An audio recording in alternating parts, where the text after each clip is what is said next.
The text message arrived at 2:47 p.m. on a Tuesday while I was between patient consultations at Boston General Hospital. I'd just finished explaining a complex cardiac procedure to a worried family when my phone buzzed with what would become the most expensive misunderstanding of my mother's life. "Natalie, sweetheart, I need to tell you something about your college fund. Your sister Emma's wedding is costing more than we anticipated, and we've decided to use the money we set aside for your education. Emma needs this day to be perfect, and frankly, you've always been more practical about money than she has. I know you'll understand. Love, Mom." I stared at the message, reading it twice to make sure I understood correctly. My parents were using my college fund, money that had been sitting untouched for over 8 years, to pay for my sister's wedding.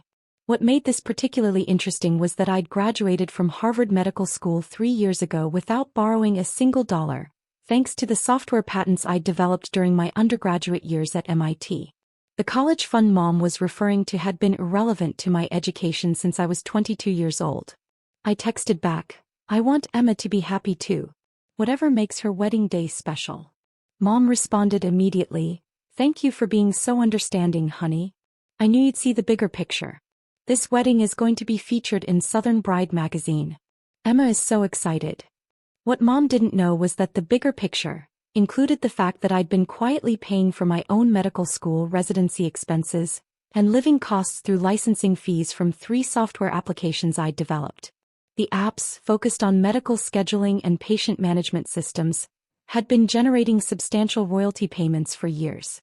My family knew I'd done some programming in college, but assumed it was just a hobby that helped me pay for textbooks. They had no idea that MedFlow Solutions, my software development company, held patents on systems now used in over 400 hospitals nationwide. That evening, I called my financial advisor, Jennifer Walsh, to discuss portfolio allocations. "Jennifer, I need to ask you about something personal." "What's on your mind, Natalie?" "My parents just informed me they're using my old college fund for my sister's wedding. I'm curious about the current value of that account." "Let me pull up your family's information." "Natalie, are you asking about the education fund your parents opened when you were born?" "That's the one. According to my records, that account has grown to approximately $127,000 over the years. Your parents have been making regular contributions even after you graduated." I paused. "They've been continuing to contribute?" "Yes, quite substantially. It looks like they've been treating it as a general education fund for any future family needs, grandchildren's education, continuing education for you, that sort of thing." "And they're planning to withdraw all of it?" "That's what the paperwork indicates." "Natalie, is everything okay with your family's finances?" "I think they're just prioritizing Emma's wedding. You know how these things can get expensive." What I didn't mention to Jennifer was that Emma's wedding had already spiraled into a $180,000 extravaganza. The college fund would barely cover the venue and catering costs. Friday evening, I joined the family for dinner at our childhood home in Lexington. Emma was practically vibrating with excitement as she showed off wedding planning binders, fabric samples, and vendor contracts. "Natalie, wait until you see the photos from our venue tasting," Emma gushed, pulling out her phone. "The Chateau Belmont is absolutely magical. It's like something from a fairy tale." "It looks beautiful," I said, admiring the photos of rolling gardens and an elegant ballroom. "And expensive," Dad added with a somewhat strained smile. "But our Emma deserves the best." Mom nodded enthusiastically. "We've been saving for this day since she was little. Every girl deserves her dream wedding." "Speaking of saving," Emma turned to me, "Mom told me you were okay with us using your college money. That's so generous of you, Nat. I want your wedding to be everything you've dreamed of. I promise I'll pay you back somehow. Maybe when Brad gets that promotion he's hoping for." Brad, Emma's fiancé, was a perfectly nice guy who worked in marketing for a small tech startup. His promotion would bump his salary from $52,000 to maybe $65,000, hardly enough to repay a 6-figure wedding fund. "Emma, don't worry about paying me back. Just focus on enjoying your engagement." Dad cleared his throat. "Actually, girls, we should discuss the budget details. Even with Natalie's college fund, we're going to be stretched pretty thin." He pulled out a notebook filled with calculations. "The venue is $47,000. Catering is $38,000. Flowers are $12,000. Photography is $8,500. Dad, I interrupted gently, how much is the wedding costing total? After everything, dress, cake, music, transportation, rehearsal, dinner, we're looking at about $185,000. And you're using my college fund to cover how much of that? The fund will cover about $127,000. Your mother and I are taking out a home equity loan for the rest. I felt my stomach drop. You're mortgaging the house? It's not a big deal, Mom said quickly. We have plenty of equity and the payments are manageable. Besides, this is Emma's one chance to have the wedding of her dreams. What about your retirement plans? We'll figure it out. Family comes first. That night, I lay awake thinking about my parents' financial situation. At 58 and 61, they should be maximizing their retirement savings, not taking on new debt for a wedding. Dad was a high school principal and Mom worked part-time at a dental office. Their combined income was maybe $85,000 a year. Meanwhile, my licensing fees from MedFlow Solutions had generated over $2.3 million in the past 3 years alone. I was earning more monthly than my parents made annually, but they had no idea because I'd never found the right way to tell them about my business success. To them, I was just Dr. Natalie who worked long hours at the hospital and lived modestly in a small apartment near downtown Boston.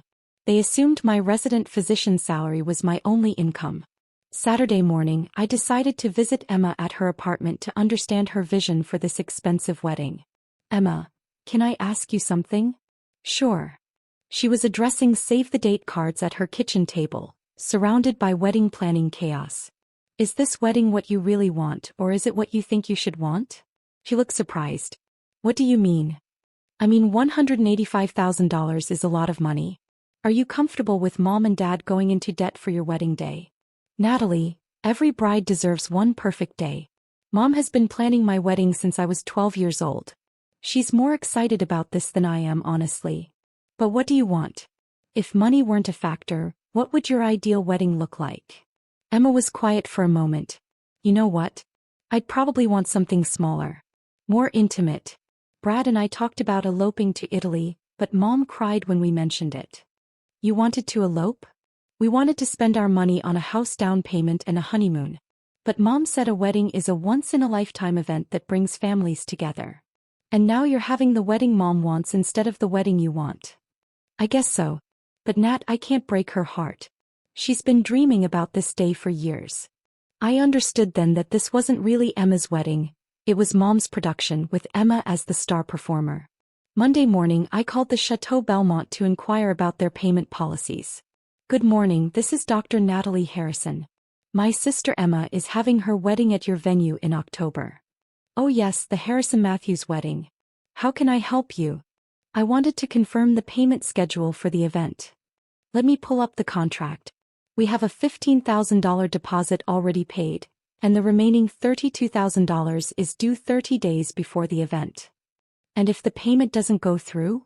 We would need to discuss alternative payment arrangements or potentially cancel the booking. I see. Thank you for the information. That afternoon I made a decision that would change everything. I called my attorney Robert Kim, who handled my intellectual property and business affairs. Robert, I need to set up a family trust with some specific parameters. What kind of trust are you thinking about? I want to create an education and family milestone fund. It should be able to cover educational expenses, weddings, home purchases, major life events for family members. What's the initial funding amount? Let's start with $500,000. Natalie, that's a substantial trust. What's prompting this decision? I explained the situation with Emma's wedding and my parents' financial sacrifice. So you want to help with the wedding costs without your family knowing the money is coming from you? I want to help in a way that doesn't change how they see me or treat me. If they suddenly know I'm worth millions, it might complicate our relationships. I understand. We can structure this as an anonymous family foundation that provides grants for significant life events. 2 weeks later, everything was in place. The Harrison Family Foundation was established as a legitimate charitable trust focused on supporting educational and life milestone expenses for qualifying family members. On Thursday evening, Mom called me in tears. Natalie, I don't know what we're going to do. What's wrong, Mom? The wedding venue called today. They need the final payment next week, but the home equity loan paperwork is taking longer than expected. The bank says it might be another month before the funds are available. Have you talked to Emma about adjusting the timeline? Emma is beside herself. The invitations are already sent, the dress is being altered, the photographer is booked. We can't postpone everything now. What about using the college fund money? We already spent most of that on the deposit and other vendors. Natalie, I'm scared we're going to have to cancel the wedding. This was the moment I'd been waiting for. Mom, what if I told you there might be another option? What kind of option? Well, I've been doing some research and there are actually foundations that provide grants for family milestone events. Educational funds that have expanded their mission to include weddings, home purchases, things like that. That sounds too good to be true. It's worth looking into. Let me make some calls tomorrow and see what I can find out. Friday afternoon, I called Mom back with good news. Mom, you're not going to believe this, but I found something. What? There's a foundation called the Harrison Family Foundation. I know, crazy coincidence with the name, and they provide grants for educational expenses and major family milestones. How did you find out about this? I asked some colleagues at the hospital about emergency funding options, and one of them mentioned this foundation. Apparently, they've helped several families with wedding expenses when traditional financing fell through. How much could they provide? I filled out a preliminary application, and they indicated they could potentially cover the entire remaining wedding cost. Mom was quiet for so long I thought the call had dropped. Mom? Are you there? Natalie, are you telling me there's a foundation that might pay for Emma's entire wedding? That's what it looks like. The foundation focuses on families who have demonstrated financial responsibility and have legitimate educational or milestone funding needs. What do we need to do? I already submitted the initial paperwork. They'll need some financial documents from you and Dad, and they want to verify the wedding expenses, but the foundation representative seemed very optimistic. This is a miracle. It really might be. Over the weekend, I worked with Robert to expedite the grant approval process. By Monday morning, everything was ready. The foundation would cover the remaining $58,000 in wedding expenses, plus provide an additional $25,000 for the honeymoon and miscellaneous costs Emma and Brad hadn't budgeted for. Mom called me crying happy tears. Natalie, the foundation approved our application. They're paying for everything, the venue, the remaining catering costs, even Emma's honeymoon. That's incredible, Mom. The woman from the foundation said our family demonstrated exactly the kind of financial responsibility and educational values they want to support. You and Dad have always been responsible with money. She also said something interesting. She said the foundation was particularly impressed by your educational achievements and career path. Apparently, having a daughter who went to medical school was a significant factor in their decision. I smiled. Well, I'm glad my education could help Emma in some way. Natalie, this means we don't have to take out the home equity loan. We don't have to touch your college fund. The foundation is covering everything. And Emma gets her dream wedding. She gets her dream wedding and our family doesn't go into debt. I can't believe how lucky we are. That evening, the whole family gathered to celebrate the miracle funding. Emma was ecstatic, Brad was relieved, and my parents looked 10 years younger without the financial stress. I still can't believe this foundation exists, Dad said, shaking his head in amazement. The woman I spoke with said they've been operating quietly for several years, I explained. They don't advertise because they want to help families who are genuinely in need, not people looking for free money. What kind of requirements did they have? Emma asked. Educational achievement, financial responsibility, family stability. Dad being a principal for 20 years and Mom's work in healthcare were big factors. Plus my medical degree and Brad's steady employment history. It's like they were looking for families exactly like ours, Mom mused. Sometimes things just work out perfectly, I agreed. The wedding took place on a perfect October day. Emma looked radiant in her dress. The venue was everything she'd dreamed of, and the celebration was genuinely joyful without the undercurrent of financial stress that had been building for months. During her maid of honor speech, Emma thanked our parents for their sacrifice and mentioned the miraculous foundation that had made everything possible. Sometimes, she said, angels appear in the most unexpected forms. Our family was blessed by strangers who believed in us and supported our happiness. If only she knew how close to home that angel actually lived. 6 months later, I finally found the right moment to tell my family about MedFlow Solutions. We were having Sunday dinner, and Dad was talking about a new software system the school district was considering for scheduling. It's called MedFlow Solutions, he said. Ironically, it was designed for hospitals, but apparently it works great for educational scheduling too. I've heard of that company, I said carefully. The principal at Jefferson High says it's revolutionized how they handle staff scheduling and student appointments. Makes me wish I understood technology better. Dad, what if I told you I could give you a demonstration of how it works? You know about this software? Actually, I developed it. The room went completely silent. You, what? Mom asked. I created MedFlow Solutions during my last year at MIT. The software you're describing, I wrote it. Natalie, Emma said slowly, are you saying you own that company? I own the patents and licensing rights, yes. Dad stared at me. Sweetie, how much money does this software generate? Enough to live comfortably. Enough to live comfortably or enough to fund wedding foundations? I looked around the table at my family, all of them staring at me with growing understanding. Emma, do you remember how grateful you were to that mysterious foundation that paid for your wedding? Of course. It was the most generous gift our family has ever received. What if I told you that gift came from someone who loves you and wanted your wedding day to be perfect? Emma's eyes widened. Natalie, was that you? The Harrison Family Foundation is real, and it will continue to help our family with major life expenses. But yes, the funding comes from my software licensing fees. Mom started crying. You paid for Emma's wedding? I paid for Emma's happiness. And for Dad's ability to retire without debt. And for the peace of mind that comes from knowing our family doesn't have to choose between dreams and financial security. But why didn't you just tell us you had the money? Dad asked. Because I wanted Emma's wedding to be about celebrating her marriage, not about my bank account. I wanted you and Mom to feel proud of providing for your daughter, not indebted to me. Natalie, Emma whispered, how much money do you actually have? Enough to take care of all of us for the rest of our lives. The conversation that followed lasted 3 hours. They learned about the patents, the licensing deals, the investment portfolio that had grown from software royalties. I learned about their fears that they hadn't provided enough for their daughters, their pride in my medical career, and their amazement that I'd built a technology company alongside becoming a doctor. Why didn't you tell us sooner? Mom asked. Because I needed you to love me for who I am, not what I've accomplished. I needed to know that your support was unconditional. Our support has always been unconditional, Dad said firmly. I know that now. But I needed to be sure. Emma hugged me tightly. So when you said you wanted me to be happy, I meant it in every possible way. And the college fund Mom was going to use? Is still yours if you ever want to go back to school.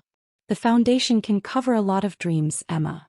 Over the following months, family dynamics shifted in subtle but important ways. My parents stopped worrying about retirement and started planning travel adventures. Emma and Brad used foundation funding to buy their first home. Dad implemented MedFlow Solutions at his school and became the district's unofficial technology advocate. But the most important change was that my family finally saw me as I really was, not just Dr. Natalie who worked long hours, but Dr. Natalie who had built something extraordinary while pursuing her passion for medicine. The college fund Mom had worried about became the seed money for an expanded foundation that would eventually help cousins, future grandchildren, and family members not yet born. Natalie, Mom said during one of our weekly phone calls, I need to apologize. For what? For assuming you needed that college money more than Emma needed her wedding. I should have realized that our brilliant daughter who went to Harvard Medical School probably had her finances figured out. Mom, you couldn't have known about the software business. But I could have asked about your life instead of making assumptions. I could have trusted that you'd built something stable for yourself. You can ask now. I can ask now, she agreed. So tell me, what are you working on next?